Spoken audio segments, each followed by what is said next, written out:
Ju e dini se Muhamedi a.s. dëshironte të ketë djalë, edhe djali i fundi që i lindi ishte Ibrahimi. Nga gëzimi i madh e mori Ibrahimin, e mori në gjoksin e tij dhe shkoi në përdirë të shokëve të tij, duke dashur të tregojë kënaqësi që Allahu xhaleshanuhu e ka gëzuar me djalë. Por nuk zgjati më shumë se sa 6 muaj, Allahu i madhruar ja mori djalin e tij. E pejgamberi alayhi salatu wassalam i dhoi të qaje. E shokët thanë, o i dashuri Allahut, a edhe ti qan? Shumë njerëz e mendojnë Lotin të nderuar besimtar se është një dobësi për burrin. Jo vëlla.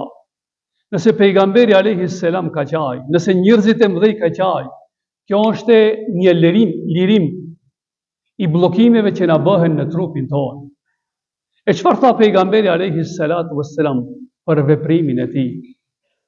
Innal ayna tadma wal qalba tahzan wala naqulu illa ma radallahu anhu inna bimufariqati ya Ibrahim la mahzun. E përkthimi i këtij hadisi është me të vërtet siri im lëton, zemra ime ka shqetësim, ka pikëllim, ka mërzi, por nuk themi asgjë përveç se ato që e kënaqin Zotin xhaleshanuhu. Të vetëdijshëm se mungesa e Ibrahimit fëmijët tim do të më brengosje në jetë, por nga goja ime nuk del fjalë përveç se fjala që na ka mësuar Zoti xhaleshanuhu. Inna lillahi wa inna ilaihi rajiun.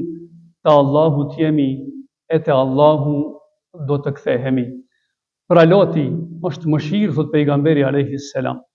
Pejgamberi alayhi salatu wassalam me vdekjen e Ibrahimit filloi të qaje, por zemra e tij ishte lidhur për Zotin e madhruar.